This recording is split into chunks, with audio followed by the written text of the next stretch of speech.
everybody? It's your boy the Kryptonian saying here, bringing you a review for One Piece Chapter 650. Yet again, we have another cliffhanger. Oda knows how to get me going, man. No, Oda knows how to get me going. Like in the infamous words of Deadpool, right? Deadpool shot those two pistols, put them up to his nostrils, inhaled them, and said, "I'm touching myself tonight." That's about how I feel right now, man. Because apparently Big Mom has a sweet tooth. And the Minister of Left says, like, we just gave the last of our sweets to the Straw Hats. And this is the quote: "After all, Big Mom of the Four Emperors is a monster who would destroy even an entire nation for the sake of her sweets." Because Luffy has that prophecy of, bringing ruin to Fishman Island. Is this Big Mom chick gonna come to the island while the Straw Hats are partying? Luffy mixes it up with her, and then this shit burns down. Is that where that prophecy's coming from? I mean, you never know, but I mean, I guess there's retribution coming for the fact that, like, the sweets got eaten up, man. So I had to throw that in there before I got into the huge revelation of this chapter, right? The huge revelation. Huge revelation is that Luffy is a bigger idiot than I fucking realized it. And it's just like, wait, what are you talking about? Aren't you going to talk about Aokiji versus Akainu? That's what the fuck I'm talking about. So Rayleigh just withheld a whole bunch of information from Luffy, and Luffy's getting this information. It's like, I don't have time to hear this shit. Look, Jinbe, you got to understand this, right? I take risks when they show up. Things work out. I do this. You ain't got to worry about it. I don't need all this backstory. I look at a situation and I make the best choice. Now, let me eat this food. Hey, have you tried these sweets? These are some really good sweets, man. Shut your fucking pie hole. Eat these sweets. And let's just get drunk and party, okay? And what I found very interesting, is that apparently Akainu, like him being over the fleet admiral and everything now, and him kind of running the Navy, filling in for Sengoku, he's going aggressive. That explains why Navy HQ has moved headquarters. But the interesting thing is that Akainu and Aokiji were at odds. And Akainu isn't the type to kind of step up and do things. It's more, whatever, right? Whereas you got this dude, Aokiji, strong enough to freeze the fucking ocean. They mix it up, and Akainu actually defeats him. So, oh man. So let me get this straight. Luffy loses to... That means Kizaru's a fucking scrub. I just thought about this. That means out of the... Oh, fuck. I just thought about this. Wait a second. I just debunked myself mid-review. So, let me get this straight. If Kizaru is the lightweight out of all of the admirals, the three admirals, because he wasn't even considered, and Kizaru just ran roughshod through all the Straw Hats at Sayabody, right? Roughshod all the way through them. What the fuck could Akainu do if he gets serious? I mean, he killed a Logia fruit user. I mean, that's... And now you got Aokiji. That's the true wild card. You got Aokiji out there, away from the Navy, doing his own thing. Now, I'm not saying like Aokiji is going to join the Straw Hats. I'm not saying that, but what I am going to say is that now Aokiji, being a wild card, maybe he joins up with the Revolutionary Army. You never know. You never know. I mean, the reason I say that is he's always kind of marched to the beat of his own drum. Because when you look at it 1 minute, it's just like O'Hara, he gives the opportunity for Nico Robin to get out on her own. He freezes the udders of the ship for a little bit and allows her the free passage to kind of get out and do her own thing. And he kept tabs on her. And then with the Straw Hats, it's the same thing. He honors Luffy's request, doesn't hunt down the rest of the crew, and instead of killing Luffy, he gives him an opportunity to live. And then when Nico Robin, at the end of the arc, at the end of Annie's lobby, after Rob Lucci gets defeated, he has that moment where he speaks with her and then he lets her go about her way. Luffy and the admirals, when they kind of show up, it's the same thing there, where Aokiji could have just one-shot Luffy, and yet he kind of didn't.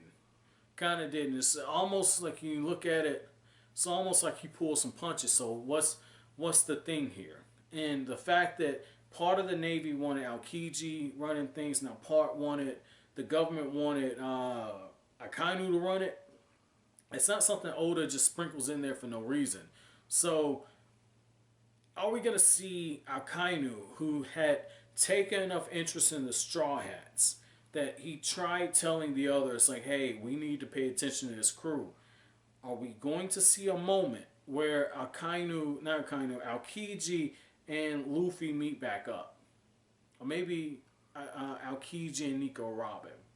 Because that's too big of a loose thread to leave out there running wild. At some point, it has to come home to roost. I'm getting the vibe I got like when I was reading Naruto and Kabuto was just left out to his own devices and everybody stopped paying attention to him. Like, what the fuck is going on with Kabuto? He gave a notebook on the Akatsuki Intel, but he had that weird ass design where part of his face is covered in scales, and you're just like, where's Kishimoto taking this? And sure enough, he pops back up. He's one of the final villains. So I'm wondering what Oda is doing with Aokiji. Now, the other thing I found interesting about that fight between Aokiji and Akainu, and I gotta know if this is animated. Granted, with the pace that I watched the One Piece anime, I'm probably not gonna see it for a while. But what I am gonna say is I hope that fight was animated, because that would be so awesome. Because for me, and I'm actually gonna look this up. I'm gonna look it up to see if they actually fought, because like fought in the anime, because I feel like I've been kind of getting the scaling of the admirals a little off, but seeing two admirals fight each other, I get a bigger idea of where Luffy and the others kind of stack at this point, and I get a better idea. So with that being said, the fact that Akainu was looking and he said dead man tell no tales, but he couldn't bring himself to actually finish off Aokiji, again, it's a loose end. That's going to bite him in the ass at some point. Now, the other thing is that Blackbeard, I'm sticking with this. This dude might be fuck around and be the final villain. Because, let's look at something for a second, right? Blackbeard, he has 2 devil fruits. He quickly became one of the 4 emperors, right? Became one of the 4 emperors. He went through most of Whitebeard's territory because he knew it at like the back of his hand. He took things over for himself, and he's now mentioned in the same breath as Kaido and Shanks and Big Mom. So now you got the 4 emperors, right? And Luffy gets warned. He's like, hey, they're able to hunt down people that have powers now. People with powers are being hunted down. You need to watch yourself. And when Luffy says, man, I ain't worried about none of this shit, I just take risk, that's when Jinbe just drops his head. The classic trope. Classic trope in the shonen. He says, you poor souls. That's when the Straw Hats say, yeah, we know. Now, speaking of poor souls, gotta talk about what happened with Hody Jones. Hody Jones with that steroid energy pill, right? When Neptune breaks all this down, he says, hey, that was forbidden treasure for a reason, dude. Like, you open up Pandora's box. Did you really think you were going to get all this power and there'd be no consequences for it? And it's almost like taking steroids now, right? And I'm going to break something down for you, right? Like, I don't know if I got this deep into it when I was talking about, like, Hody Jones when he first started taking steroids. But when you take steroids, there's certain trade-offs that you get. Like, if you take enough, because your jaw is actually a muscle, your jaw actually, and it goes, if you just pay attention, your jaw runs all the way up here. So you see all this shit getting bigger. And so it just starts popping out because it's a muscle. But the other thing is, like, you get, like, the acne, or you get, like, the issues with your man parts down there. It's a bunch of hairline. It's a bunch of stuff that comes from taking steroids. So on one hand, you get gains, but on the other hand, you're sacrificing a few things. And so with Hody Jones and them, they get aged several decades. They're old men at this point. And it's just a fitting thing, because when you look at it, you got this moment where Fukaboshi says, like, hey, you killed my mom, but I don't hate you. I just pity you. Close your mouth. I don't want the younger generation to hear this poison that you're spreading. And even King Neptune says, I gotta rethink your punishment now. Because in a way, they've already suffered enough as it is. But hey, personally, I say let their ass rot in jail. Let them rot. Let them rot. Go ahead and do the Stone Cold Savage stuff, right? Let their ass rot. Now, speaking of King Neptune, so where did I hear the name Uranus from? Because I remember reading the Pluton. I remember reading Poseidon. Well, where's Uranus? I don't remember that one. Maybe I remember reading that. I just don't remember where. I don't remember where that was mentioned. But here's the thing, though. Each of these are a weapon that were named after the gods. And what ends up happening is the dude with that mud fruit, he hears it and he's like, I gotta go capture the princess. And he says something about his brother on the mainland. But before he can finish, that's when Luffy's just like, yeah, hey, Sanji, Zoro, something ain't right here. Let's go check on the princess. And Luffy just kicks this dude out the fucking panel. Out the fucking panel. All the way, I guess, back to the shore. And what's really interesting about this is Shirahoshi's like, oh my god, Luffy, you saved me. But I'm like, well, where was he going with this? Who the fuck is his brother? He says brother's on the harbor. So he's coming back at some point. He's coming back at some point, and he knows about Shirahoshi and the fact that she's, this Poseidon. She's got this power, these 3 weapons that could change the landscape of the world. And what's really interesting about this is the fact that Neptune says, he says, if the world government knew about the power, there would be chaos. If pirates knew, it would be chaos. I'm just trying to protect my daughter. When he's having a conversation with Nico Robin, and this is what I find interesting. This is what I find interesting. Are we going on a path?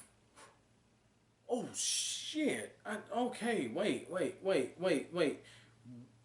I want you guys to timestamp this shit because I think I just saw where Oda's taking this.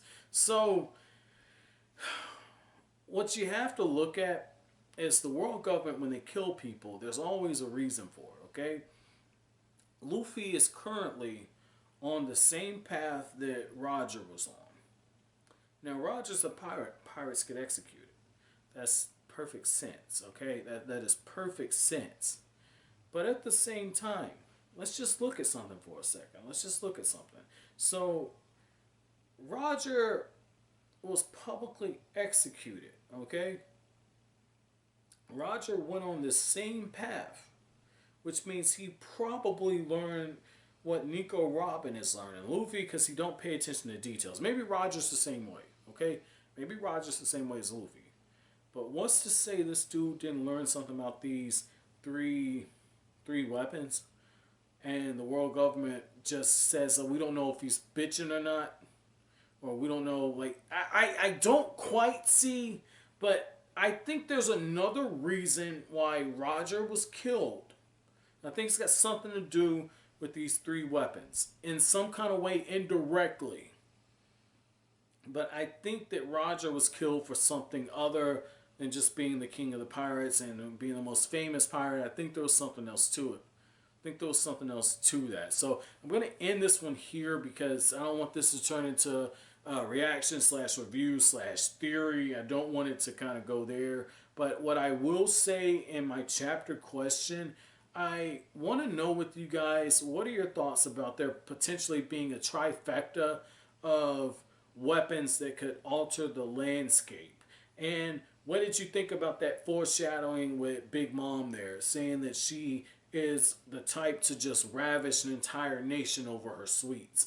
But as always, guys, if you like anything I had to say, don't forget to comment, rate, subscribe, share. Thank you so much for watching the video, guys. Have an awesome day.